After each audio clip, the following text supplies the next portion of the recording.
Hello viewers, welcome to Smart English class. இன்னைக்கு நம்ம பார்க்க போகிற டாபிக் வழக்கம் போல் how to say in English. So ஏற்கனவே நம்ம நிறைய வீடியோஸ் பார்த்துட்டோம், நிறைய சென்டென்சஸ் பார்த்தாச்சு. அதே மாதிரியான வீடியோஸ் தான் இன்றைக்கி நம்ம பார்க்க போகிறோம்.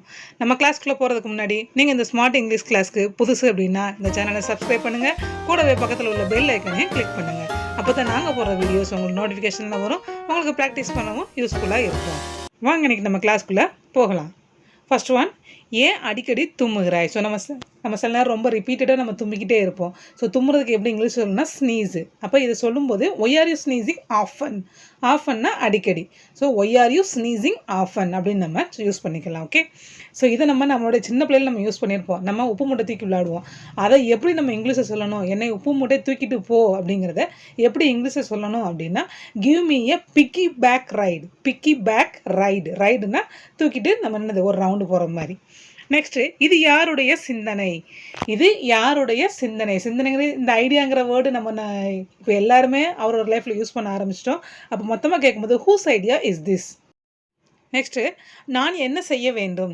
ஸோ நம்ம வீட்டில் இருக்கோம், இல்லை நம்மளோட ஃப்ரெண்ட்ஸுங்களோட இருக்கோம், ஏதோ ஒரு பார்ட்டியில் இருக்கோம், நான் என்ன செய்யணும் அப்படின்னு கேட்குறத எப்படி கேட்கலாம் அப்படின்னா வாட் ஷுட் ஐ டூ, இல்லை வாட் ஷேல் ஐ டூ அப்படிங்கிற மாதிரி நம்ம கேட்கலாம். ரெண்டுமே கரெக்டு தான்.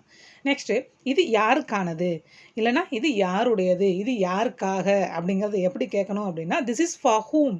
ஃபார் ஹூம்னா யாருக்கு, யாருடையது அப்படிங்கிறது. Okay, S.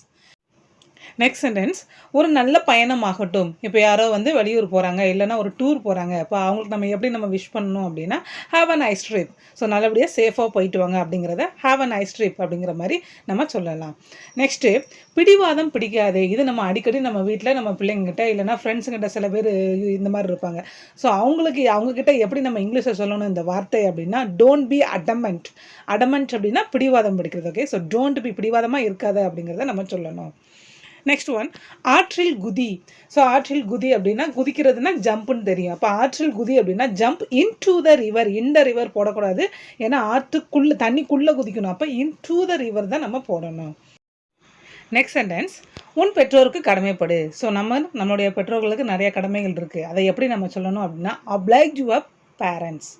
oblige. So oblige அப்படின்னா நமக்கு நிறைய கடமைகள் இருக்குது, அதை நம்ம செய்யணும் அப்படிங்கிறது தான். ஓகே, நெக்ஸ்ட் ஒன், அவள் என்னை அறைந்தாள். அதாவது அவள் என்ன அடிச்சிட்டா அப்படிங்கிறத எப்படி இங்கிலீஷில் சொல்லணும் அப்படின்னா ஷீ ஸ்லாப்டு மீ. ஸ்லாப்டு அப்படின்னா கன்னத்தில் அறையிறது. ஓகேவா? ஸோ ஷீ ஸ்லாப்டு மீ, இப்படி நம்ம இங்கிலீஷில் சொல்லணும். நெக்ஸ்ட் ஒன், நான் சொல்வதை கேட்க முடியாதா. இது நம்ம ரிப்பீட்டடாக நம்ம எல்லா இடத்துலையும் யூஸ் பண்ணுற வேர்டு. நம்ம ஏதாவது சொல்லிக்கிட்டே இருப்போம், அவங்க கேட்கவே மாட்டாங்க. அதை எப்படி இங்கிலீஷில் சொல்லணும் அப்படின்னா Gantt you obey my words.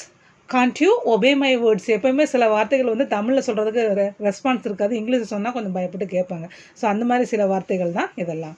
எவ்வளவு சீக்கிரமாக வர முடியுமோ வா அப்படிங்கிறத எப்படி இங்கிலீஷில் சொல்லணும் அப்படின்னா please come as soon as possible. Please come as soon as possible. So as soon as பாசிபிள்னா எவ்வளோ சீக்கிரம் முடியுமோ அவ்வளோ சீக்கிரம் அப்படிங்கிறது.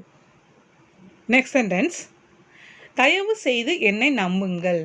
ஸோ ஒரு சுச்சுவேஷனில் நம்ம சொல்கிறத யாருமே நம்ப மாட்டாங்க, நம்மளை நம்ப மாட்டாங்க. அதை எப்படி நம்ம இங்கிலீஷில் சொல்லணும் அப்படின்னா please believe me. Please believe me, இல்லை அப்படின்னா ப்ளீஸ் ட்ரஸ்ட் மீ அப்படிங்கிற மாதிரி நம்ம சொல்லிக்கிடலாம். ஓகே, ஸோ இங்கிலீஷில் ஒரு வார்த்தைக்கு நிறையா வேர்ட்ஸ் இருக்குது, மீனிங். நம்ம எதனாலும் யூஸ் பண்ணி போட்டுக்கிடலாம். நான் பிறகு உன்னிடம் பேசுகிறேன். இது நம்ம நிறைய தடவை நம்ம ஃப்ரெண்ட்ஸ் கிட்ட சொல்லுவோம். ஏதோ ஒரு பிஸியாக இருப்போம், நான் அப்புறமா பேசுகிறேன் அப்படிங்கிறத எப்படி சொல்லணும் அப்படின்னா டாக் டு யூ லேட்டர்.